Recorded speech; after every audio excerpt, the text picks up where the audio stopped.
আসসালামু আলাইকুম ওয়া রাহমাতুল্লাহি ওয়া বারাকাতুহু। ইন্নাল হামদালিল্লাহ ওয়াসসালাতু ওয়াসসালামু আলা রাসূলিল্লাহ ওয়া বা'দ। প্রিয় দর্শক শ্রোতা, আমেরিকা সহ পৃথিবীর যে প্রান্ত থেকেই এই মুহূর্তে আপনারা উপভোগ করছেন জুমা পূর্ববর্তী সময়ে গুরুত্বপূর্ণ আয়োজন TBN24 এর সাপ্তাহিক জীবন ঘনিষ্ঠ আয়োজন ইসলামী সমাধান অনুষ্ঠানে আপনাদেরকে স্বাগত জানাচ্ছি আমি নিজাম বিন মুহিব। প্রিয় দর্শক, আমরা প্রতি সপ্তাহে একটি গুরুত্বপূর্ণ বিষয়ে আপনাদেরকে আলোচনা উপহার দেওয়ার চেষ্টা করে থাকি এবং আপনাদের প্রশ্নগুলো নিয়ে সাজিয়ে থাকি আমাদের এই আয়োজন। যথারীতি আমাদেরকে আজকে গুরুত্বপূর্ণ একটি বিষয়ে আলোকপাত করবার জন্য আমরা আমন্ত্রণ জানিয়েছি আমাদের একজন সম্মানিত অতিথিকে, যার কাছ থেকে আমরা আলোচনা শুনবো, পাশাপাশি আপনাদের করা প্রশ্নগুলোর জবাব জানবো। চলুন প্রিয় দর্শক, আজকে কে আছেন আমাদের সঙ্গে তার সঙ্গে আমরা আমাদের সম্মানিত অতিথির সঙ্গে আপনাদেরকে পরিচয় করিয়ে দিচ্ছি।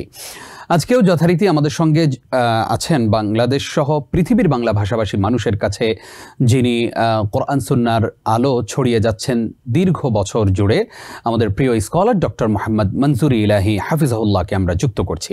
আসসালামু আলাইকুম ওয়া রাহমাতুল্লাহ। ওয়ালাইকুম আসসালাম ওয়া রাহমাতুল্লাহি ওয়া বারাকাতুহু। স্যার কেমন আছেন?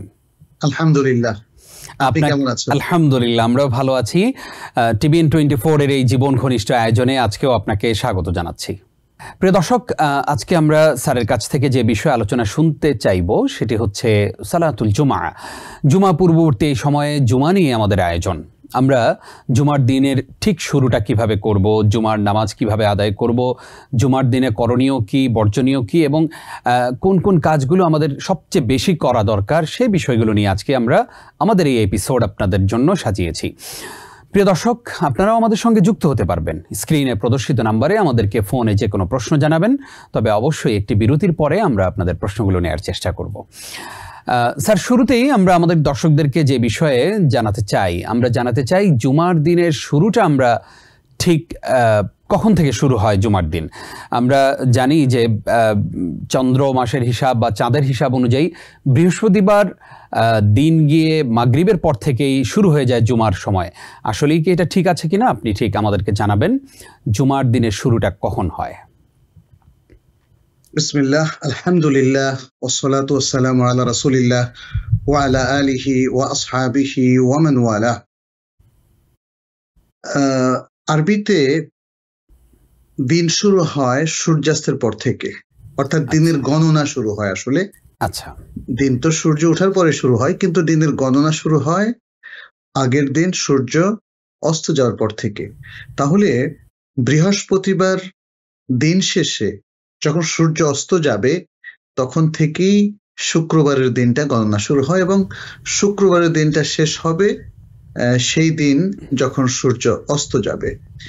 এটা আসলে আরবি মাসের নিয়ম এবং চন্দ্র বৎসর এভাবে হিসাব করা হয় তার দিনগুলো। সুতরাং আমরা বলবো যে আগের দিন সন্ধ্যার পর থেকে বা সূর্যাস্তের পর থেকেই জুমার দিন শুরু হয়। জি, আমরা সংক্ষেপে উত্তর জেনে নিলাম এবং এই মুহূর্তে আমরা জানতে চাই যে ঠিক জুমার দিনটা আমাদের কোন আমলের মাধ্যমে শুরু হবে? জুমার দিন আমরা দেখি যে অনেকগুলো ভালো ভালো আমল আছে, বাট এখানে আমরা যদি দেখি যে রাসূল সাল্লাল্লাহু আলাইহি সাল্লাম জুমার দিন কি কি কাজ আমাদের জন্য শরিয়া সম্মত করেছেন, এর মধ্যে যেমন দুরুদ একটা গুরুত্বপূর্ণ আমল, তার পাশাপাশি জুমার সালাত কেন্দ্রিক বেশ কিছু আমল। তো আমরা এখানে দেখি যে নবী সাল্লাল্লাহু আলাইহি সাল্লাম থেকে একাধিক রিওয়ায়াত রয়েছে এই দিন যদি তার উপর দুরুদ পড়া হয় তাহলে সেটি অত্যন্ত ভালো কাজ বলে গণ্য। যেমন আবু দাউদ, নাসাই, ইবনে মাজাহ একটি সহিহ সনদের হাদিস বর্ণনা করেছেন, যেখানে রাসূল সাল্লাল্লাহু আলাইহি ওয়াসাল্লাম বলছেন, ইন্না মিন আফদালি আইয়ামিকুম ইয়াউমুল জুমআহ, নিশ্চয়ই তোমাদের সবচেয়ে উত্তম দিন হলো জুমার দিন বা জুমাবার যেটাকে আমরা বলি। এরপর তিনি বলছেন, ফাকতিরু আলাইয়া মিনাস সালাতি ফীহি, অতএব ওই দিন আমার উপর বেশি বেশি করে তোমরা সালাত পড়ো, অর্থাৎ দুরুদ পড়ো। আরেকটি হাদিস এসেছে বাইহাকিতে, শেখ আলবানী এটাকে হাসান বলেছেন। সে হাদিসটা হচ্ছে, আকতিরুস সালাতা আলাইয়া ইয়াউমাল জুমআতি ওয়া লাইলাতাল জুমআহ, আমার উপর তোমরা জুমার দিন বেশি বেশি করে সালাত পড়ো, দুরুদ পড়ো এবং জুমার রাত্রিতে হলো বৃহস্পতিবার দিবাগত রাত্রটা। আচ্ছা, তাহলে আগের দিন থেকেই দুরুদ পড়ার প্রতি রাসূল সাল্লাল্লাহু আলাইহি সাল্লাম উদ্বুদ্ধ করছেন, তাহলে জুমা যখন স্টার্ট হয়ে যায় তখন অন্যতম একটা কাজ হচ্ছে নবী সাল্লাল্লাহু আলাইহি সাল্লামের উপর দুরুদ পড়া। এই হাদিসের শেষে তিনি বলছেন, মান সাল্লা আলাইয়া সালাতান সাল্লাল্লাহু আলাইহি আশরা, যে আমার উপর একবার দুরুদ পড়ে আল্লাহ তাআলা তার উপর 10 বার রহমত বর্ষণ করেন। আর এছাড়াও আরো বেশ কিছু আমল আছে জুমার শুরু থেকে, দিনের শুরু থেকেই এটা আমল করবে। দিনের শুরু আমরা বললাম জুমাবারের শুরু কি?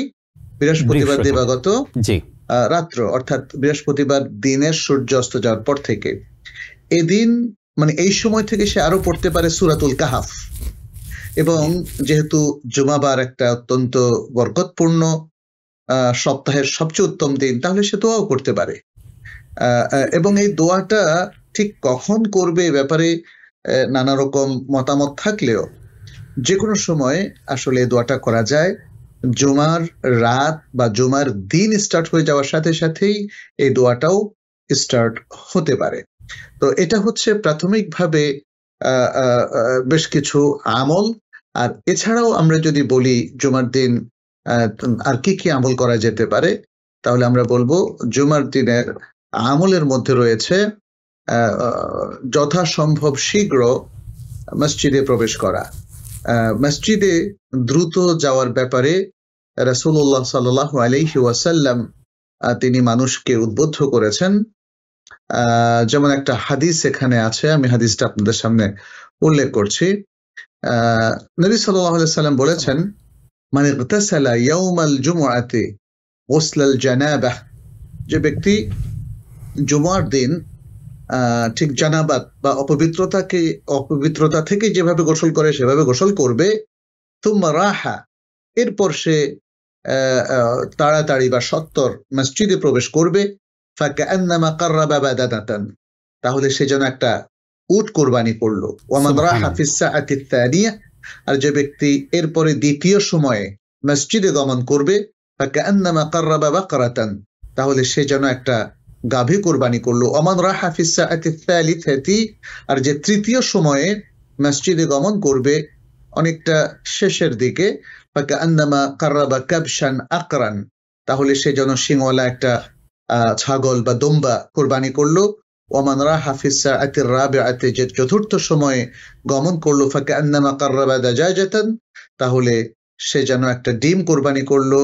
ওমান রাহা ফিস সাআতিল খামিসা, এবং এটা একদম প্রায় সর্বশেষ সময়, ওমান রাহা ফিস সাআতিল খামিসাতি ফাকান্নামা কাররাবা বাইদাতান, তাহলে সে যেন একটা ডিম কোরবানি করলো।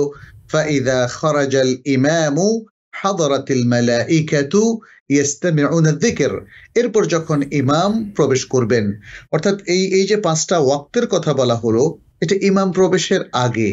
ইমাম যখন প্রবেশ করবেন তখন ফেরেশতারা উপস্থিত হন, তারা তখন ইমাম যে আযকার গুলো এবং খুতবা তিনি পেশ করেন সেটা তারা শোনে। এখানে আরেকটা হাদিস আছে যেখানে নবী সাল্লাল্লাহু আলাইহি ওয়াসাল্লাম বলেছেন যে জুমার দিন কে কত তাড়াতাড়ি মসজিদে আসে, এই জিনিসটা আল্লাহর পক্ষ থেকে দায়িত্বপ্রাপ্ত ফেরেশতারা তারা লিপিবদ্ধ করতে থাকেন। এরপর যখন ইমাম চলে আসে, ইমাম মসজিদে ঢুকে, তখন ফেরেশতারা সেই দফতরটা বন্ধ করে তারাও বসে যান যিকির শোনার জন্য। তাহলে এখানে আরেকটা জিনিস স্পষ্ট হয়ে যায় যে যখন ইমাম ঢুকেন, এবং ইমাম আসলে শেষ দিকে, নবী সাল্লাল্লাহু আলাইহি ওয়াসাল্লামের সুন্নাহ হচ্ছে ইমাম ঢুকে সরাসরি মিম্বরে চলে যাবেন। ইমাম সর্বশেষ ব্যক্তি হলে সবচেয়ে ভালো হয়, মানে কারণ তিনি যখন ঢুকবেন তখন ফেরেশতারা আর নতুন করে কারো নাম লিখবে না, দফতর বন্ধ হয়ে যাবে। ফলে এরপরে যারা ঢুকবেন তারা কিন্তু সেই ফজিলতগুলো পাবেন না, যে ফজিলতগুলো এই যে হাদিসটাতে আমরা বর্ণনা করলাম। এটা বুখারী মুসলিমের হাদিস কিন্তু। এবং এরপরে আরেকটা হাদিসও আছে, যে হাদিসে ইমামের নিকটবর্তী হওয়ার কথা বলা হচ্ছে, এবং চুপ করে থাকার কথা বলা হচ্ছে, চুপ করে খুতবা শোনার কথা বলা হচ্ছে, এবং হেঁটে যাওয়ার কথা বলা হচ্ছে। এই হাদিসটি বর্ণনা করেছেন ইমাম তিরমিজি এবং শেখ আলবানী, তিনি সহিহ বলেছেন হাদিসটাকে। নবী সাল্লাল্লাহু আলাইহি ওয়াসাল্লাম তিনি বলেন, মান ইগতাসালা ইয়াউমাল জুমআতি ওয়া গাসসালা ওয়া বাক্কারা ওয়া ইবতাকারা, যে ব্যক্তি জুমার দিন গোসল করলো ধৌত করলো এবং তাড়াতাড়ি মসজিদে গমন করলো, ওয়াদানা ইমামের কাছাকাছি নিকটবর্তী হলো, ওয়াস্তামা এবং ইমামের কথাগুলো খুতবাগুলো খুব মনোযোগের সাথে শুনলো, ও আনসাতা এবং চুপ থাকলো, কানা লাহু বিকুল্লি খুতওয়াতিন ইয়াখতুহা আজরা সানাতিন সিয়ামুহা ওয়া কিয়ামুহা, তাহলে তার প্রত্যেকটা পদক্ষেপে সে 1 বৎসরের সওয়াব পাবে। 1 বছরের কিসের সওয়াব? 1 বছর পুরো বছর সিয়াম রাখার সওয়াব, পুরো বছর কিয়ামুল লাইল আদায় করার সওয়াব। এভাবে আমরা দেখি জুমার দিন আসলে অনেকগুলো সুন্দর সুন্দর আদব আছে, আমল আছে, যেগুলো করলে আশা করা যায় যে মুসল্লি বিশাল সওয়াবের অধিকারী হবেন। আমি কিছু বললাম, এরপরে আপনার প্রশ্ন আলোকে আমরা বাকিগুলো বলবো ইনশাআল্লাহ। ইনশাআল্লাহ আমরা অনেকগুলো পয়েন্টই জেনে ফেললাম এবং আমাদের দর্শকরা আশা করছি উপকৃত হচ্ছেন। স্যার, আমরা এবার জানতে চাই, এই যে জুমা, এই জুমার নামকরণ অথবা এই যে একটা সূরা আল্লাহ রাব্বুল আলামিন জুমা নামে নামকরণ করেছেন, বা আমরা যে এই যে জুমার সালাত আদায় করছি, এই সব কিছুর পেছনে কি কোনো একটা প্রেক্ষাপট আছে? সালাতুল জুমা এটা তো 5 ওয়াক্ত সালাতের সাথে আসেনি, পরবর্তীতে আল্লাহ সুবহানাহু ওয়া তাআলা সালাতুল জুমা ফরজ করে দিয়েছেন। জোহরের পরিবর্তে এই সালাতটি ফরজ করা হয়েছে, সকলের উপর নয়, যারা মুকিব সুস্থ ব্যক্তি তাদের উপরে। তাহলে যারা মুসাফির এবং যারা অসুস্থ ব্যক্তি তাদের ওজর রয়েছে, তাদের উপর সালাতুল জুমা ফরজ নয়, কারণ মুসাফির হয়তো জামাতে শামিল হতে পারবে না, অসুস্থ ব্যক্তি ঘর থেকে বের হতে পারবে না, ফলে তাদের জন্য রুখসাতটা দেওয়া হয়েছে। যাই হোক, এখানে আমরা দেখি যে সালাতুল জুমার মধ্যে আল্লাহ সুবহানাহু ওয়া তাআলা সালাতুল জুমার বিষয়টি তিনি উল্লেখ করেছেন।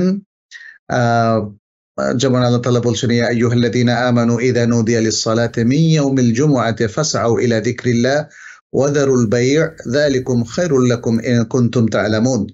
হে ঈমানদার লোকেরা, যখন জুমার দিন সালাতের আযান দেওয়া হয়, আহ্বান করা হয়, তখন তোমরা আল্লাহর যিকরের দিকে ধাবিত হও এবং বেচাকেনা তোমরা পরিত্যাগ করো, এটি তোমাদের জন্য উত্তম যদি তোমরা তা জেনে থাকো। ফাইযা কুদিয়াতিস সালাতু ফান্তাশিরু ফিল আরদি ওয়াবতাগু মিন ফাদলিল্লাহ ওয়াযকুরুল্লাহা কাসীরান লাআল্লাকুম তুফলিহুন।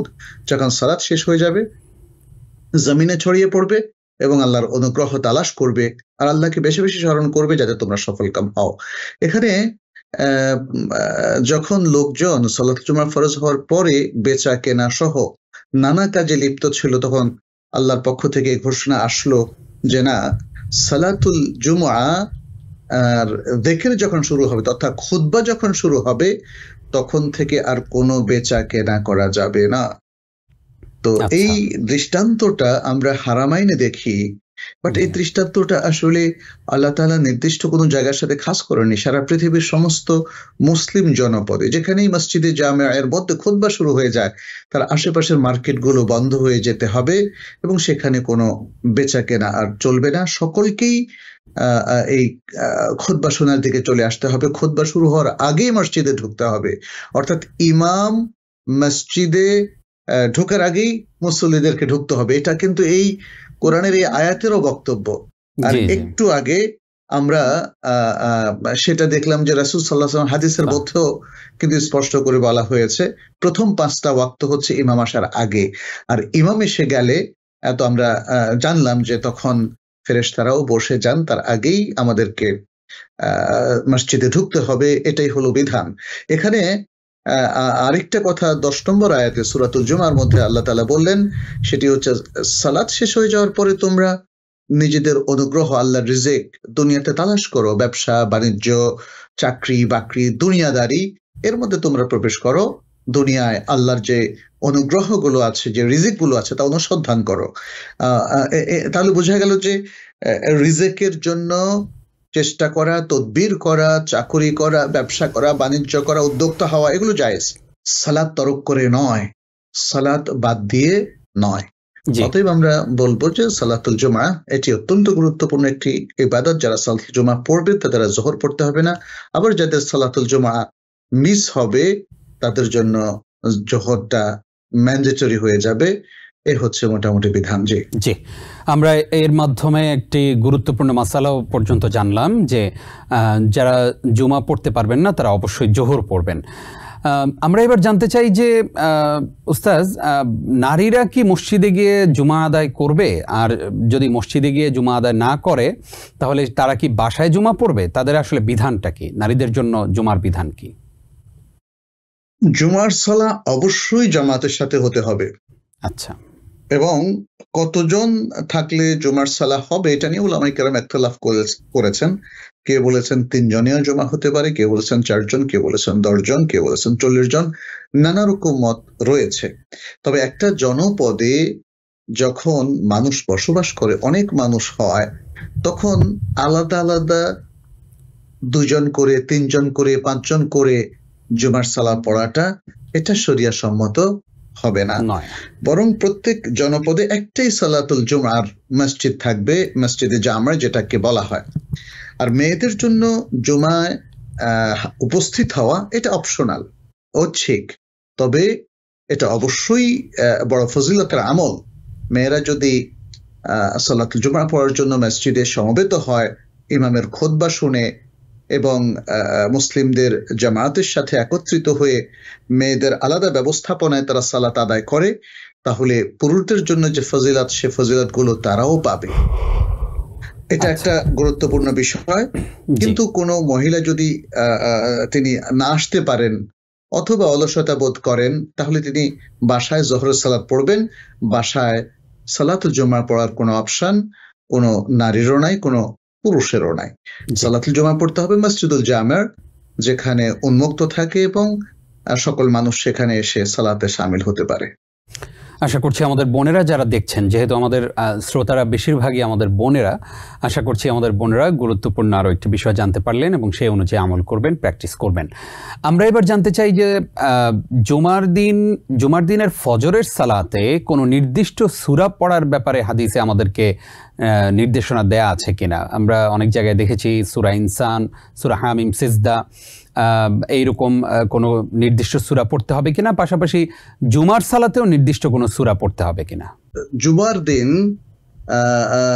যেই সূরাগুলো রাসূল সাল্লাল্লাহু আলাইহি ওয়াসাল্লাম থেকে এসেছে, সেটা যেমন হামিম, সেজদা এবং সূরাতুদ দাহর।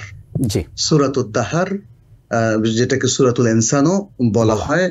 হাল আতা আল ইনসানু হিনু মিনাদ দাহরি লাম ইয়াকুন শাইআন মাযকুরা। এই দুটো সূরা রাসূল সাল্লাল্লাহু আলাইহি ওয়াসাল্লাম অধিকাংশ সময় জুমার দিন পড়তেন। সুতরাং আমরা বলবো যে এই জুমার দিন এই দুটো সূরা পড়াটা উত্তম। তবে কোনো কারণে কেউ যদি এটা না পড়ে তাহলে কোনো সমস্যা নেই, তার জন্য সেটা জায়েজ আছে। অন্য সূরা দিয়েও তিনি পড়তে পারেন, পড়েন, তাহলে সেটি তার জন্য উত্তম হবে। এবং সেটা আমাদের জন্য আমরা বলবো যে সুন্নাহ, যে সূরাত তানজিল আস-সাজদা প্রথম রাকাতে এবং সূরাতুল ইনসান দ্বিতীয় রাকাতে পড়া। জি, জুমার সালাতে নির্দিষ্ট কোন সূরা? আচ্ছা, সালাতুল জুমার মধ্যে রাসূলুল্লাহ সাল্লাল্লাহু আলাইহি সাল্লাম থেকে যেটা এসেছে সেটা হচ্ছে প্রথম রাকাতে সূরাতুল আ'লা, জি, এবং দ্বিতীয় রাকাতে সূরাত আল গাশিয়া। জি, আর এছাড়াও রাসূলুল্লাহ সাল্লাল্লাহু আলাইহি ওয়াসাল্লাম অন্য সূরাও পড়তেন, যেমন সূরাতুল জুমআ। এটি সম্ভবত প্রথম রাকাতে, তাই না? জি জি। আর দ্বিতীয় রাকাতে তিনি যে সূরাটা পড়তেন সেটি আমি একটু উল্লেখ করছি। জি, আমরা বেশিরভাগ দেখেছি যে সাব্বিহ ইসমা রাব্বিকাল আ'লা প্রথম রাকাতে এবং দ্বিতীয় রাকাতে সূরাতুল গাশিয়া পড়তেন, এবং আমাদের অনেক স্কলাররাও এটার উপর আমল করেন। প্রিয় দর্শক, আপনারা দেখছেন আপনাদের প্রিয় অনুষ্ঠান TBN 24 টেলিভিশনের সাপ্তাহিক জীবন ঘনিষ্ঠ অনুষ্ঠান ইসলামী সমাধান। আমাদের গুরুত্বপূর্ণ আয়োজনের এই পর্যায়ে ছোট্ট একটি বিরতির সময় হলো, আশা করছি সঙ্গেই থাকবেন। স্বাগত আরও একবার। প্রিয় দর্শক, দেখছেন TVN 24 টেলিভিশনের জুমা পূর্ববর্তী আয়োজন ইসলামী সমাধান। এই আয়োজনের মাধ্যমে আমরা গুরুত্বপূর্ণ আলোচনা আপনাদেরকে উপহার দিয়ে থাকি এবং পাশাপাশি অনেকগুলো আমল এর মাঝেই আমরা আপনাদের কাছে উপস্থাপন করার চেষ্টা করি। প্রতি সপ্তাহে আপনাদের প্রশ্নগুলো নেই এবং সেই অনুযায়ী আমরা কোরআন সুন্নাহর আলোকে উত্তর দেওয়ার চেষ্টা করি। আর আজকেও যথারীতি আমরা আমন্ত্রণ জানিয়েছি আমাদের প্রিয় স্কলার ডক্টর মোহাম্মদ মনজুরি ইলাহি হাফিজাহুল্লাহকে। তিনি আমাদের সঙ্গে যুক্ত আছেন এবং আপনাদের প্রশ্নগুলো তিনি শুনে জবাব দেবেন ইনশাআল্লাহ। স্যার, আপনাকে আরো একবার স্বাগত জানাচ্ছি। ধন্যবাদ। আমরা জুমার আরো একটি আমলের ব্যাপারে শুনছিলাম আপনার কাছ থেকে। জি, সালাতে আমরা বলেছিলাম যে প্রথম রাকাতে সাব্বিহ ইসমা রাব্বিকাল আ'লা, যেটাকে সূরাতুল আ'লা বলা হয়, সেটি পড়া, এবং দ্বিতীয় রাকাতে সূরাতুল গাশিয়া, হাল আতাকা হাদিসুল গাশিয়া, যে আয়াতটা, এটার নাম সূরাতুল গাশিয়া, এটা পড়া। এই ব্যাপারে দুটো হাদিস আমরা পাই। একটি হলো আন-নু'মান ইবনে বাশীর রাদিয়াল্লাহু তাআলা আনহুর হাদিস, যে নবী সাল্লাল্লাহু আলাইহি ওয়াসাল্লাম দুই ঈদের সালাতে এবং জুমার মধ্যে প্রথম রাকাতে আল আ'লা, দ্বিতীয় রাকাতে আল গাশিয়া পড়তেন। এটি সহিহ মুসলিমের হাদিস। আর আবু দাউদ সহ সুনানের অন্যান্য গ্রন্থে সামুরা ইবনে জুনদুব রাদিয়াল্লাহু তাআলা আনহু থেকে একটা হাদিস এসেছে যে নবী সাল্লাল্লাহু আলাইহি ওয়াসাল্লাম জুমার সালাতে প্রথমে সাব্বিহ ইসমা রাব্বিকাল আ'লা এবং তারপরে রাকাতে হাল আতাকা হাদিসুল গাশিয়া, এই সূরাটা পড়তেন, অর্থাৎ আল আ'লা এবং আল গাশিয়া। আর এরপরে আমরা দেখি যে আরো একটা হাদিস, যেটি ইবনু আবি রাফি' রাদিয়াল্লাহু তাআলা আনহু থেকে বর্ণিত, এটিও সহিহ মুসলিমের মধ্যে এসেছে, যে আবু হুরায়রা রাদিয়াল্লাহু তাআলা আনহু তিনি একবার মদিনায় সালাতুল জুমা পড়লেন এবং সেখানে প্রথম রাকাতে তিনি পড়লেন সূরাতুল জুমা এবং দ্বিতীয় রাকাতে পড়লেন সূরাত আল মুনাফিকুন। আচ্ছা, তখন ইবনু আবি রাফি' তাকে বললেন যে আমি তো আবু হুরায়রা রাদিয়াল্লাহু তাআলা আনহুকে পেলাম, আমি তাকে জিজ্ঞেস করলাম আপনি দুটো সূরা পড়লেন, এই দুটো সূরা আলী ইবনে আবি তালিব রাদিয়াল্লাহু তাআলা আনহুমা কুফাতে পড়তেন ফজরের সালাতে। তো তখন আবু হুরায়রা রাদিয়াল্লাহু তাআলা মন্তব্য করলেন, ইন্নী সামি'তু রাসূলাল্লাহি সাল্লাল্লাহু আলাইহি ওয়াসাল্লাম ইয়াকরাউ বিহিমা ইয়াউমাল জুমআহ, আমি নবী সাল্লাল্লাহু আলাইহি ওয়াসাল্লামকে জুমার দিন জুমার সালাতে এই দুটো সূরা পড়তে শুনেছি। তার মানে এটা রাসূল সাল্লাল্লাহু আলাইহি ওয়াসাল্লাম আমল ছিল, এবং এটা আলী ইবনে আবি তালিব রাদিয়াল্লাহু তাআলা আমল করেছেন, আবু হুরায়রা রাদিয়াল্লাহু তাআলা আমল করেছেন। তাহলে এই দুটো সূরা কখনো আল আ'লা এবং গাশিয়া এবং কখনো আল জুমা এবং আল মুনাফিকুন, এভাবে পড়াটা উত্তম। এটা মুস্তাহাব, জরুরি নয়। যদি কেউ এর বাইরেও পড়েন সেটাও জায়েজ হবে, হয়ে যাবে। আমরা উত্তর পেয়ে গেছি। আমাদের সঙ্গে এই মুহূর্তে একজন দর্শক আছেন। আসসালামু আলাইকুম। ওয়ালাইকুম আসসালাম ওয়া রাহমাতুল্লাহি ওয়া বারাকাতুহু। জি, বলুন, প্রশ্ন করুন। আচ্ছা, প্রশ্ন হলো আমার দুটা, যেমন তিনটা ফ্যামিলি, আমরা তিন কাপল, তো ইয়াতে গেছিলাম, উমরাতে গেছিলাম। তো উমরাতে যাওয়ার পরে উমরা করার পরে তারপরে একজনের হাজবেন্ড অসুস্থ হয়ে গেল। যাওয়ার পরে আল্লাহ তার রহমত করলেন, ভালো হলো। দ্বিতীয় উমরাটা উনি করলেন, তাইফে গেলাম, তাইফ থেকে সঙ্গে দ্বিতীয় উমরাটা করলেন। তারপরে উনি আবার একটু অসুস্থ, তখন উনি পরে আর কি আরেকটা আমরা তাওয়াফের সুযোগ পেলাম, কিন্তু এক কাপল গেল আর দুজন মহিলাকে নিল না, বললো কি না তাদের হাজবেন্ড অসুস্থ, তাদের মাহারাম নাই, সেই জন্য। কিন্তু এটা কি ঠিক না হুজুর? যে আমরা তো মুবিন পিকেছিলাম, নিচে নামলেই আপনার হারাম। তা ওই আরেক ভাই যে গেলেন ওনার ওয়াইফ নিয়ে, ওনার সঙ্গে আর দুজন মহিলাকে যাই তাওয়াফ করতে পারবে না? এটা কি জায়েজ না, নাকি এটা না জায়েজ? আচ্ছা আচ্ছা, জি, ধন্যবাদ আপনাকে। আপনি থাকুন আমাদের সঙ্গে। জি স্যার, নিশ্চয়ই আপনিও প্রশ্নটি শুনেছেন। জি, একজন মহিলা অন্য এক দম্পতির সাথে তাওয়াফ করতে যাওয়ার বিষয়টা, তাই না? তিনটা কাপল গিয়েছে, সেখানে দুইজনের স্বামী অসুস্থ হয়ে গেছেন, দুইজন মহিলা পরবর্তীতে মাহারাম নাই বিধায় একজন বললেন যে ওনাদেরকে নিয়ে তাওয়াফ করা যাবে না। এটা কি ঠিক হয়েছে কিনা?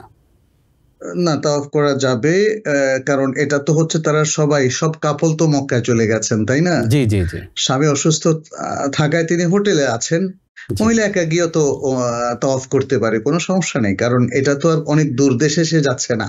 জি জি, সে কোনো সফরের দূরত্বেও যাচ্ছে না, সে যাচ্ছে ধরেন হয়তো 0.5 কিলোমিটার, 500 মিটার, 600 মিটার, মাত্র সামান্য পায়ে হাঁটার দূরত্বে তিনি গিয়ে তাওয়াফ করবেন, সাই করবেন, এটা জায়েজ। বরং এই দূরত্বে কোনো মহিলা যাওয়ার জন্য তার মাহরাম থাকাটা মোটেই শর্ত নয়, না সেটা সৌদি আরবে, না সেটা বাংলাদেশে, কোথাও সেটা শর্ত নয়। জি, বিশেষ করে মক্কা তো নিরাপদ নগরী, এখানে স্বামীকে হোটেলে রেখে তাওয়াফ করতে যাওয়া, এতে কোনো সমস্যা নেই। এক্ষেত্রে যিনি নিষেধ করেছেন তার কি গুনাহ হয়েছে কিনা? তিনি হয়তো জানেন না।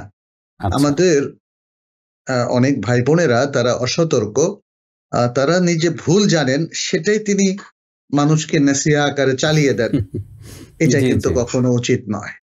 জি, খুবই গুরুত্বপূর্ণ একটি বিষয় আমরা জানলাম। এই মুহূর্তে আমাদের সঙ্গে আরো একজন দর্শক আছেন। আসসালামু আলাইকুম। ওয়ালাইকুম আসসালাম। জি ভাইয়া, আমরা আপনাকে শুনছি, আপনি প্রশ্ন করুন। জি, প্রশ্ন করব? জি জি প্লিজ। আচ্ছা, আমার খুব সংক্ষেপে দুইটা প্রশ্ন এবং খুব ছোট ছোট। একটা প্রশ্ন হইলো, আমি তো এখানে নিউ ইয়র্কে থাকি, আমি আমার ওয়াইফ সহ, আমার শালি থাকে লন্ডনে। আচ্ছা, এখন মনে করেন আমরা ওই একত্রে ওমরা করতে চাইতেছি, তো এর মধ্যে আমার শালি মনে করেন এখন তার হাজবেন্ড নাই। আচ্ছা, ছেলেরা থাকলেও ছেলেরা অন্যান্য। জি, হ্যালো, জি জি আমরা শুনছি। জি জি, হ্যাঁ, অন্যান্য দেশে থাকে, ছেলেরাও যে মার সাথে যাবে সেটা সম্ভব না। এখন আমার শালি ইচ্ছা পোষণ করতেছে যে যেহেতু তোমরা উমরাতে আসবা, এখন আমিও যাইতে চাই। এখন ওর তো হাজবেন্ড নাই, আমি এলাম দুলাভাই, আমার সাথে যাবে আমার ওয়াইফ।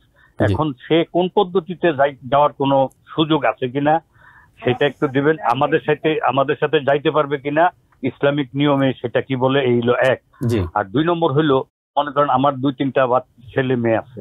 এখন কোন ছেলে মেয়ে যদি আমার সাথে প্রচন্ড রকম বেয়াদবি করে, যেটা আমার মনের মধ্যে প্রচন্ড কষ্ট, আমি আমার সহায় সম্পত্তি যদি তাকে না দিই, তাইলে আমার গুনাহ হবে কিনা? আচ্ছা আচ্ছা, জি, ওয়ালাইকুম আসসালাম। গুরুত্বপূর্ণ প্রশ্ন করার জন্য ধন্যবাদ।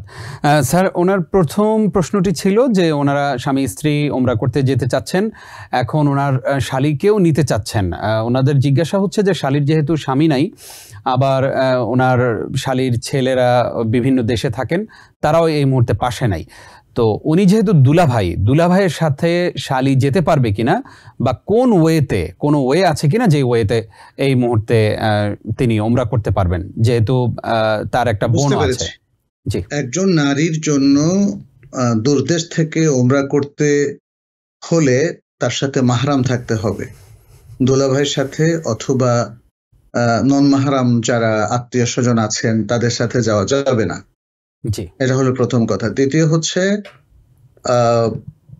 এখন যিনি প্রশ্ন করলেন তার স্ত্রী সহ তারা যাচ্ছেন, তাদের সাথে যদি তার কোনো ছেলে সন্তান থাকে তাহলে তিনি তার শালীকে নিতে পারবেন, কারণ তাদের সন্তান তার জন্য মাহরাম, তার শালীর জন্য মাহরাম, তাদের সন্তান ছেলে তার জন্য ভাগনা হবে। ফলে এই একটা পদ্ধতি আছে, তারা তাহলে করতে পারেন। তবে সেক্ষেত্রে ভাগনা কি বালেগ হতে হবে? বিষয়টা হচ্ছে, তিনি লন্ডন থেকে সফরের সময় তার কোনো মাহরাম সাথে থাকতে হবে, এটাই হচ্ছে বিধান। আর অথবা তিনি যদি নিউ ইয়র্কে থাকেন, হয়তো কার্যোপলক্ষে তিনি নিউ ইয়র্কে আছেন বা বেড়াতে এসেছেন, এই অবস্থায় যদি তারা যেতে চান তাহলে মাহরাম মানে নিউ ইয়র্ক থেকে থাকলেই হবে। আর আরেকটা বিষয় বলি, আসলে ইসলামের বিধানটা শুধু হজের বা ওমরার সফরের সময় মাহরাম লাগবে এমন নয়, প্রত্যেক সফরেই হয় তার স্বামী, অথবা স্বামী না থাকলে যে কোনো একজন মাহরাম, ভাই, সন্তান, অথবা বাবা, কিংবা এরকম যে মাহরাম যারা আছেন তাদের মধ্যে যে কোনো একজন থাকলে হবে। জি, ওনার মনে আরেকটা প্রশ্ন ছিল। জি জি জি, প্রসঙ্গত একটু জানতে চাই স্যার, যে ভাগনা থাকবে সেটা কি বালেগ হতে হবে ভাগনাকে? হ্যাঁ, মাহরামের জন্য যদি এককভাবে যায় তাহলে তো বালেগ হওয়া শর্ত, কারণ তা না হলে তো তিনি কিভাবে লিড করবেন পুরো সফরটা। আর যদি এখন যে অবস্থা আছে সেখানে মাহরাম মুমাইয়েজ থাকলেই যথেষ্ট হবে। মুমাইয়েজ হচ্ছে যেমন 7 বছর প্লাস, 7 বছর প্লাস যদি হয় তাহলে এই সন্তানরা ভালো মন্দের মধ্যে ডিস্টিংগুইশ করতে পারে বা অনেক কিছুতে সে ডিস্টিংগুইশ করতে পারে। এই অবস্থায় তার ইমামতিও যেহেতু জায়েজ এবং সাথে বাবা মাও থাকছেন, ফলে তিনি তার খালার জন্য মাহরাম হতে কোনো আপত্তি নেই।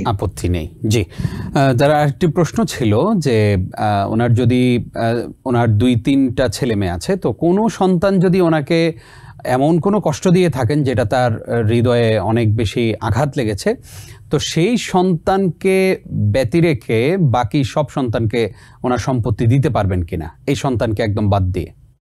না, এরকম কোনো বিধান নেই। সন্তান যদি কষ্ট দেয় তাকে, তাহলে তার ট্রিটমেন্ট হবে ভিন্ন রকম। সন্তানকে ভালো নাসিহা করতে হবে বা তাকে তার বিয়াত দিতে হবে, প্রয়োজনে সে শাস্তিযোগ্য অপরাধ করলে শাস্তি তাকে দিতে হবে। কিন্তু তাকে বাবা বা মায়ের সম্পত্তি থেকে চিরতরে ত্যায্য করা বা তার ওয়ারিশ সত্ত্ব বাতিল করে দেওয়া, এটার কোনো অধিকার দেওয়া হয়নি। সব সন্তানেরাই তাদের বাবা মা মারা গেলে তাদের উত্তরাধিকার তারা পাবে, এটা তাদের অধিকার, যেটি কোরআন দিয়েছে, হাদিস দিয়েছে। অতএব এটি কোনো বাবা বা মা বাতিল করতে পারেন না, যতই তারা কষ্ট পেয়ে থাকুন না কেন। জি স্যার, ইসলামে ত্যায্য পুত্রের কোনো বিধান আছে কিনা? এরকম ত্যায্য করা যায়? ত্যায্য পুত্রের কোনো বিধান নেই। অপরাধ করলে তার শাস্তি হবে, ক্রিমিনাল অফেন্সের কারণে তার পানিশমেন্টের তো ব্যবস্থা আছে। তাহলে ত্যায্য পুত্র কেন করবে, তাই না? আর সন্তান বকে যাওয়ার পেছনে বাবা মায়েরও অনেক আসলে নেগলেন্সি থাকে, তাদের গাফলতি থাকে, অথবা তাদের ভুল এডুকেশন থাকে, তো সেগুলো তো দেখতে হবে। একটা সন্তান কোনো কারণে বাবা মায়ের সাথে অধিক বেয়াদবি করে ফেললো, তাদেরকে কষ্ট দিল বলে তাকে একদম পরিবার থেকে তাকে নির্বাসনে পাঠানো, তাকে বাতিল করে দেওয়া, তার সাথে আত্মীয়তার সম্পর্ক ছিন্ন করা, এটা মোটেই শরিয়া সম্মত নয়। শরিয়া এটা অ্যালাউ করে না। জি, আশা করছি আমাদের ভাই তার প্রশ্ন এবং তার জবাব পেয়ে গেছেন ইনশাআল্লাহ। স্যার, আমরা এবার একটু জানতে চাই যে যেহেতু আমরা জুমার সালাতের পুরো প্যাকেজটা আমাদের দর্শকদেরকে উপহার দেওয়ার চেষ্টা করছি, তো আমরা এই পর্যায়ে জানতে চাই যে জুমার যে খুতবা হবে, সেই খুতবাটা কেমন হবে, সেই খুতবাতে কি কি থাকতে হবে এবং সেই পুরো বিষয়বস্তু বা কিভাবে নির্ধারণ করতে হবে, এই বিষয়ে যদি একটু জানাতেন। জি, জুমার দিনের একটা অন্যতম আমল হচ্ছে খুতবা। জি, এবং খুতবাটা হবে জুমার সালাতের আগে। কোন সাহাবা থেকে এসেছে যে এই খুতবাটা জোহরের 2 রাকাতের বদলে এই খুতবা আর বাকি 2 রাকাত মিলে জুমা, কিন্তু এটি রাসূল সাল্লাল্লাহু আলাইহি সাল্লাম থেকে সাব্যস্ত না হওয়ার কারণে আমরা সেটা না বলাই সঙ্গত হবে। কারণ রাসূল সাল্লাল্লাহু আলাইহি সাল্লাম তিনি ওহির আলোকেই 2 রাকাত জুমার কথা বলেছেন, এবং যেহেতু সপ্তাহের অত্যন্ত গুরুত্বপূর্ণ এই দিন তিনি মুমিনদের জন্য, মুসলিম উম্মার জন্য খুতবা দেওয়াটা শরিয়া সম্মত করেছেন। এখন খুতবাটা ব্যাপারে বেশ কয়েকটা জিনিস, খুতবার মধ্যে কি থাকবে, খুতবার বিষয়বস্তু কি হবে, খুতবার জন্য আমরা এই বিষয়গুলো জানবো ইনশাআল্লাহ। একটা ফোন নিয়ে আসি। আসসালামু আলাইকুম। ওয়ালাইকুম সালাম। জি বোন, আমরা শুনছি, আপনি প্রশ্ন করুন। জি, আমার প্রথম প্রশ্ন, জুম্মার দিনে মসজিদে খুতবা শুরু হয়ে গেলে তখন কি 4 রাকাত খুতবা চলাকালীন অবস্থায় 4 রাকাত সুন্নত পড়া যায়? আর দ্বিতীয় প্রশ্ন, জুম্মার নামাজ শুরু হয়ে গেলে সে অবস্থায় যদি যে 1 রাকাত পায় তাহলে কি নামাজ আদায় হবে বা কি পদ্ধতি? আচ্ছা, জি, ধন্যবাদ আপনাকে এই জন্য যে আপনি আজকের আমাদের যে প্রসঙ্গ, আমাদের যে বিষয়, সেই বিষয়ের সাথে রিলেট করে আপনি প্রশ্ন করেছেন। স্যার, আমাদের বোনের প্রশ্নগুলোর একটু জবাব দিয়ে দিই আমরা। তিনি জানতে চেয়েছেন খুতবা শুরু হয়ে গেলে সুন্নত পড়া যায় কিনা, 4 রাকাত সুন্নত কি পড়তেই হবে কিনা? ধন্যবাদ আপনাকে। জুমার সালাত এর খুতবা যখন শুরু হয়ে যাবে তখন খুতবাই শুনতে হবে, অন্য কোনো সালাত পড়াটা সঙ্গত নয়, এক্সেপ্ট যদি কোনো ব্যক্তি মসজিদে প্রবেশ করে তখন দুহুল মসজিদ পড়বে। আচ্ছা, অতএব খুতবা চলাকালীন দুহুল মসজিদ ছাড়া আর কোনো সালাত নেই। দলিল কি? দলিল হলো রাসূলুল্লাহ সাল্লাল্লাহু আলাইহি সাল্লাম যখন খুতবা দিচ্ছিলেন তখন একজন সাহাবী ঢুকলেন, তিনি ঢুকে বসে গেলেন। তখন রাসূলুল্লাহ সাল্লাল্লাহু আলাইহি সাল্লাম তাকে বললেন, তুমি দাঁড়াও, 2 রাকাত সালাত পড়ে তারপর বসো। এছাড়াও রাসূল সাল্লাল্লাহু আলাইহি সাল্লাম বলেছেন, যখন তোমাদের কেউ মসজিদে প্রবেশ করবে তখন সে যেন বসার আগে 2 রাকাত সালাত না পড়ে না বসে। তো সুতরাং এতে বোঝা গেল দখল মসজিদটা সে খুতবা চলাকালীন পড়তে পারবে, কিন্তু অন্য সালাত সে পড়বে না। এখানে আরো প্রতিধানযোগ্য যে জুমার দিন কাবলাল জুমার 4 রাকাত সালাতের ব্যাপারে যে আমাদের দেশে প্রচলনটা আছে, আমরা হাদিসগুলো বিশ্লেষণ করে দেখি যে রাসূল সাল্লাল্লাহু আলাইহি সাল্লাম আসলে 4 রাকাত জুমার আগে এমন কিছু রেকমেন্ড করেননি, বরং তার থেকে যে সহিহ হাদিসগুলো সহিহ বুখারী সহ অন্যান্য গ্রন্থে এসেছে সেখানে 2 রাকাত করে যত ইচ্ছা সে সালাত পড়তে পারে সে বিধানটা সেখানে দেওয়া আছে। তাহলে জুমার দিন আমরা 2 রাকাত করে অনেক বেশি সালাত পড়তে পারবো। আর খুতবা শুরু হয়ে গেলে তখন নফল সালাত বন্ধ করে আমরা খুতবা শুনবো এবং চুপ থাকবো। সেটা আজকের অধিবেশনের একদম শুরুতেই আমরা কিছু হাদিস উল্লেখ করেছিলাম যেখানে ইস্তেমা এবং ইনসাতের কথা তথা শোনা এবং চুপ থাকার কথা বলা হয়েছে খুতবা চলাকালীন সময়। জি, আমাদের সঙ্গে এই মুহূর্তে আরো একজন দর্শক আছেন। আসসালামু আলাইকুম। হ্যালো, আসসালামু আলাইকুম। ওয়ালাইকুম আসসালাম ওয়া রাহমাতুল্লাহ। আমরা মেয়েরা যারা জুমা পড়তে যাই তাদের শুধু জুমাটাই পড়তে হবে না জোহরের ফরজ বা অন্য কোনো নামাজ পড়তে হবে কিনা, এই ব্যাপারে একটু বিস্তারিত বললে ভালো হবে। আচ্ছা আচ্ছা, জি ধন্যবাদ। ফি আমানিল্লাহ। জি স্যার, আমরা অনুষ্ঠান শেষ করব, অল্প কিছু সময় আছে আমাদের হাতে। আমরা একটু জানতে চাই যে একজন বোন জানতে চেয়েছিলেন 1 রাকাত জুমা পেলে উনি কি পরিপূর্ণ জুমার সওয়াব পাবেন কিনা? 1 রাকাত পেলে তিনি জুমা আদায় করবেন এবং জুমার সওয়াবটা পাবেন। পরিপূর্ণ সওয়াব তো শুরু থেকে তাকে থাকতে হবে। আমরা দেখেছি যে সওয়াবটা ভ্যারি করে, কখন মসজিদে আসলেন তার সাথে নারী পুরুষ সবার ক্ষেত্রে সওয়াবটা ভ্যারি করে। অতএব যিনি মাত্র 1 রাকাত পেলেন তিনি পরিপূর্ণ জুমা পেলে পাওয়ার মতো সওয়াব পাবেন না, তিনি আংশিক সওয়াব পাবেন। জি, আমাদের এক বোন প্রশ্ন করেছেন যে মেয়েরা যারা জুমা পড়তে যায় ওনারা কি জোহর পড়ে তারপরে জুমা পড়তে যাবেন নাকি জুমা পড়ে এসে জোহর পড়বেন? না না, আমরা শুরুতেই বলেছি জুমার সালাত হচ্ছে জোহরের সালাতের বিকল্প, অর্থাৎ জোহরের সালাত বাদ দিয়ে জুমাটাকে ফরজ করা হয়েছে। অতএব এই ফরজ যারা আদায় করবেন, ইভেন মুসাফির যদি আদায় করে বা অসুস্থ ব্যক্তিও যদি কোনো কারণে আদায় করতে সক্ষম হয় তাহলে তারা জোহর পড়তে হবে না। যাদের উপর জুমা ফরজ নেই অথবা যাদের ফরজ আছে উভয়ই যদি জুমার সালাত পড়ে তাহলে তাদেরকে জোহর সালাত পড়তে হবে না। অতএব নারীরা যারা জুমাতে আসবেন তাদের জন্য জোহর সালাত পড়ার কোনো প্রয়োজন নেই। জি, আমাদের সঙ্গে এই মুহূর্তে আরো একজন দর্শক আছেন। আজকের পর্বের সর্বশেষ দর্শককে আমরা যুক্ত করে নিচ্ছি। আসসালামু আলাইকুম। ওয়ালাইকুম আসসালাম। জি, আমরা আপনাকে শুনছি, আপনি প্রশ্ন করুন। আচ্ছা ভাইয়া, আমার একটা কোশ্চেন ছিল। জি জি। যে আমরা যে ওযু করি, ওযুর যে একটা লাইক নামাজ থাকে, রাইট? ওযুর যে নামাজ, জি জি, তো এটা কি ম্যান্ডেটরি? এটা কি পড়তেই হবে? আচ্ছা আচ্ছা, জি থাকুন আমাদের সঙ্গে। আর হচ্ছে আরেকটা কোশ্চেন হচ্ছে, ধরেন অনেক সময় তো দেখা যায় নামাজের সময়টা মানে পার হয়ে যায়, হয়তো বা তাড়াহুড়া থাকে নামাজের, যে নামাজের ওয়াক্ত সেটা পড়ার, তো ওই টাইমে কি ওযুর নামাজটা মানে পড়াটা ম্যান্ডেটরি নাকি ওইটা না পড়লেও হবে, বা এটা কি আসলে নফল না ফরজ? জি জি, আমরা বুঝতে পেরেছি, ধন্যবাদ আপনাকে, থাকুন আমাদের সঙ্গে। স্যার, আমরা একেবারেই সংক্ষেপে জানবো। আপনি প্রশ্নটা পেয়েছি। জি জি জি। ওযুর সালাত, প্রত্যেকবার ওযু করার পরে সালাতটা অনেক ফজিলতপূর্ণ, এটা ম্যান্ডেটরি নয়, ফরজও নয়, এটা মুস্তাহাব। তবে যারা সবসময় ওযু করার পর 2 রাকাত নামাজ পড়েন তাদের জন্য জান্নাতের খুশখবরই রয়েছে। নবী সাল্লাল্লাহু আলাইহি ওয়াসাল্লাম বেলালের খড়মের আওয়াজ শুনেছিলেন জান্নাতে এবং তাকে জিজ্ঞেস করেছিলেন তোমার আমলটাকে, তিনি বলেছিলেন আমার আমল খুবই সামান্য, আমি প্রতিবার ওযু করার পরে আমি 2 রাকাত সালাত পড়তাম। আর যেটা লাস্টে প্রশ্ন করেছেন যে সময় খুব সংকীর্ণ, এখন ওযু করে এসে ওযুর 2 রাকাত পড়ে তারপর ফরজ পড়বে, উত্তর হচ্ছে যে না, সময় যখন সংকীর্ণ তখন ফরজটাই পড়তে হবে। এরকম নফল মুস্তাহাব সালাতগুলো পড়ে সময় ব্যয় করা যাবে না, বরং ফরজটাই আগে আদায় করতে হবে। জি জি, জাযাকাল্লাহ খাইর। আমরা উস্তাদ অনুষ্ঠানের একদম শেষের দিকে চলে এসেছি। আজকেও কষ্ট করে আমাদেরকে কোরআন সুন্নাহর আলো বিতরণ করবার জন্য আপনাকে ধন্যবাদ জানাচ্ছি। শুকরান, বারাকাল্লাহু ফিকুম। ওয়াইয়াকুম।